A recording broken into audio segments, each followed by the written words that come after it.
Henry James 1843 میں new York شہر میں پیدا ہوا۔ اس کا باپ ہنری جیمز سینئر ایک مالدار شخص تھا اور مذہبی، سماجی اور معاشی اعتقادات میں انتہا پسندی کی حد تک آزاد خیال تھا۔ وہ ساری عمر اپنے نظریات اور خصوصیت کے ساتھ اس نظریہ کو پیش کرنے کی کوشش کرتا رہا کہ خدا بنی نوع انسان کے اتحاد میں محیط کل ہے۔ اس موضوع پر اس نے کئی کتابیں لکھی۔ اس کے 2 بیٹے تھے، ایک ولیم جیمز اور دوسرا اس کا ہم نام ہنری جیمز۔ ولیم جیمز جو کہ 1842 میں پیدا ہوا اور 1910 میں وفات پا گیا، امریکہ کا مشہور فلسفی اور امریکی تاریخ کا حصہ ہے، اور ہنری جیمز انگریزی ناول نگاری کی تاریخ میں سنگ میل کی حیثیت رکھتا ہے۔ باپ نے دونوں بیٹوں کی تعلیم کا انتظام مختلف انداز میں کیا۔ وہ چاہتا تھا کہ اس کے بیٹے آزاد خیال ہوں اور وہ بجائے کسی ایک ملک کے شہری بننے کے ساری دنیا کے شہری بنے۔ پہلے اس نے دونوں بیٹوں کے لیے گورننس اور اتالیق مقرر کیے، پھر جنیوا، لندن، پیرس اور نیو پورٹ کے مختلف اسکولوں میں تعلیم دلوائی۔ 1862 میں Henry James Harvard law school میں داخل ہوا اور 1864 میں اس نے ادیب بننے کا فیصلہ کیا۔ اسی سال اس نے اٹلانٹک منتھلی اور دوسرے رسالوں میں کہانیاں اور تبصرے لکھنے شروع کر دیے۔ کئی بار اس نے یورپ کا سفر کیا اور سفر نامے بھی لکھے۔ 1875 میں اس نے امریکہ کو خیر آباد کہہ دیا اور ہمیشہ کے لیے یورپ میں آ بسا۔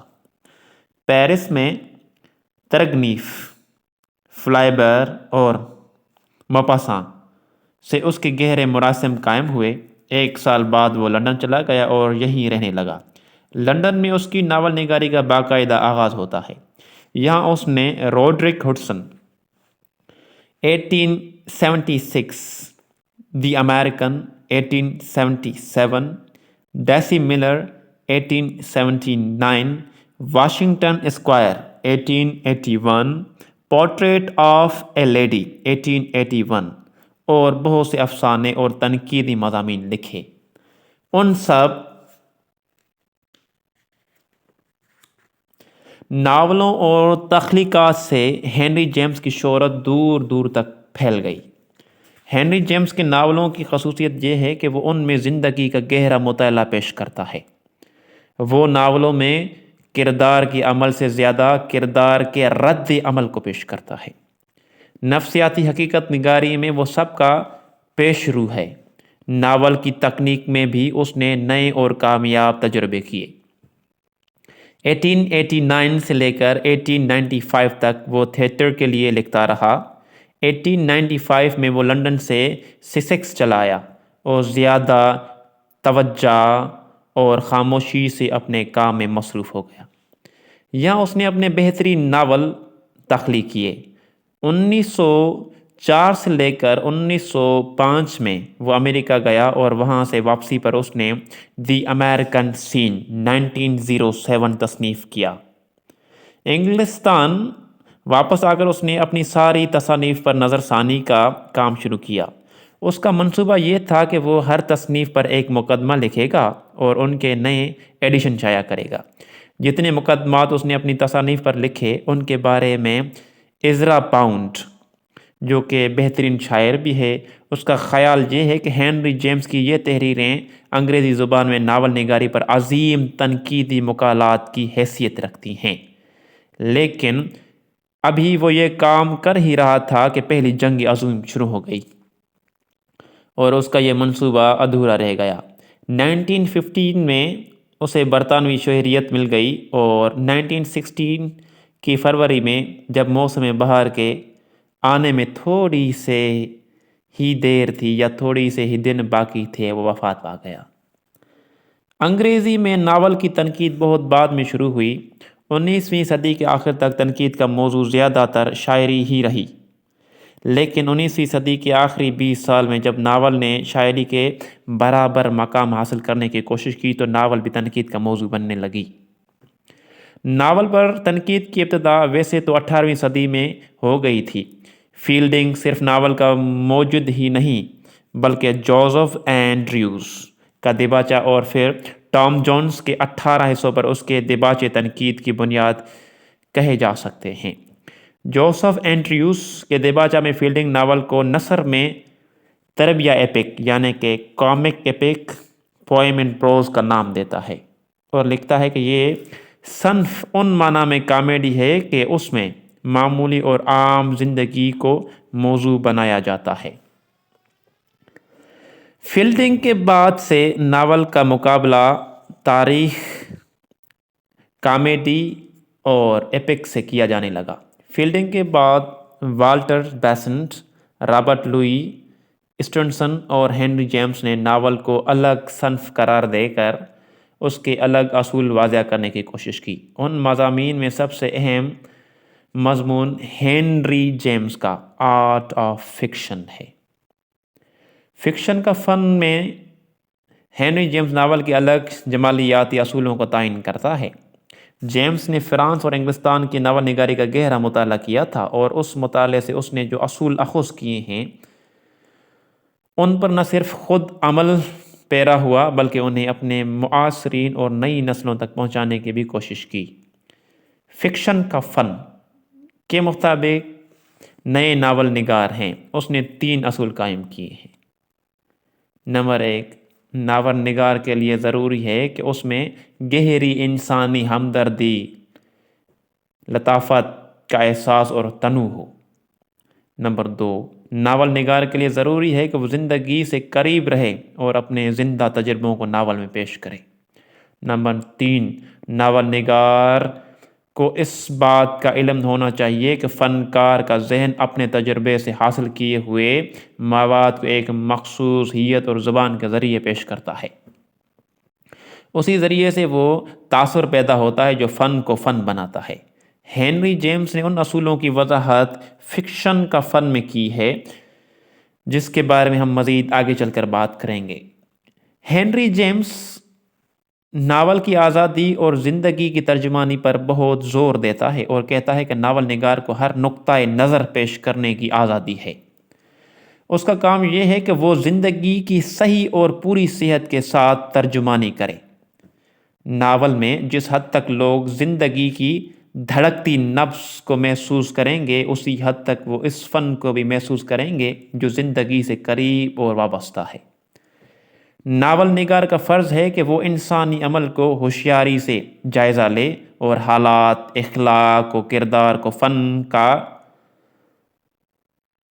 طریقہ پیش کر کے وہ پہلا نقاد ہے جو ناول کو سب سے زیادہ شاندار فن کہتا ہے۔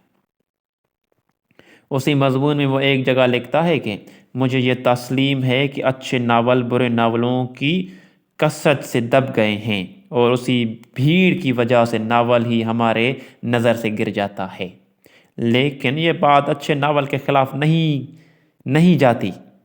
ناول میں دوسرے اصناف ادب کے مقابلے میں عامیانہ پن کا شکار ہونے کے زیادہ موقع ہیں، مگر آج بھی اچھے ناول اور برے ناول میں بڑا فرق ہے۔ خراب ناول، خراب تصویر یا سنگ مرمر کے خراب مجسموں کی طرح جلد ہی اپنی موت آپ مر جاتا ہے، لیکن اچھے ناول زندہ ہیں اور زندہ رہیں گے۔ وہ روشنی دیتے ہیں اور کمال حاصل کرنے کی کوشش کو فروغ دیتے ہیں۔ ناول کی صحت کے لیے جو زندگی کی ترجمانی کرنا چاہتا ہے ضروری ہے کہ وہ کامل طور پر آزاد ہو۔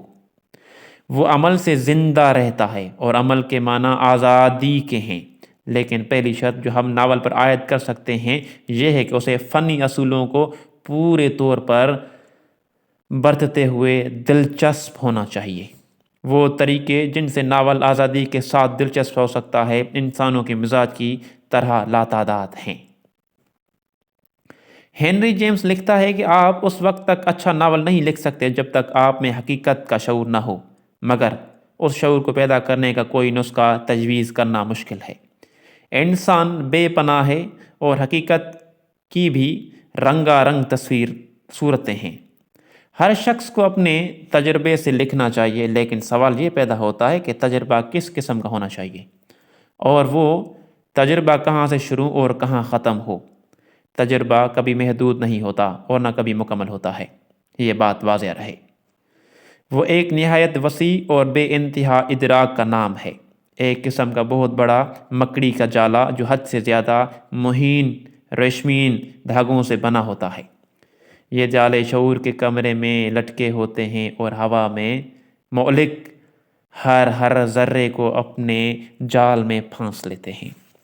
تجربہ ذہن کی فضا کا نام ہے، اور جب ذہن تخلیقی ہو اور خاص طور پر ایسے انسان کا ذہن جو جانسس بھی ہو، تو وہ زندگی کے ہلکے سے ہلکے اشارے جذب کرتا چلا جاتا ہے اور ہوا کی نبضوں کو الہام میں تبدیل کر دیتا ہے۔ ناول نگار میں دیکھی ہوئی چیزوں سے ان دیکھی چیزوں کو قیاس کرنے کی قوت، اشیاء کی تہ تک پہنچنے کا ملکہ، ایک چاول سے ساری دیگ کو پہچان لینے کی صلاحیت، عام زندگی کو ایسے بھرپور طریقے سے محسوس کرنے کا عالم کہ اس کے ہر گوشے ہر پہلو سے واقفیت کا تاثر پیدا ہو، یہ سب قوتیں مل کر تجربے کو جنم دیتی ہیں۔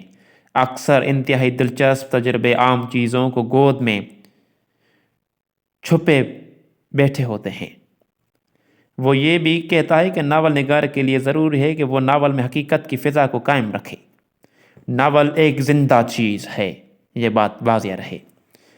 دوسری زندہ چیزوں کی طرح ایک اور مسلسل، جس حد تک وہ زندہ ہوگا اسی حد تک اس کے ہر حصے میں دوسرے حصوں کا رنگ اور اثر بھی ضرور شامل ہوگا۔ کہانی تلوار کی طرح نہیں ہوتی جسے نیام سے نکالا جاتا ہے، بلکہ ناول میں کہانی اور طرز مل کر ایک ہو جاتے ہیں۔ کہانی اور ناول خیال اور حیت سوئی اور دھاگے کی طرح ہیں۔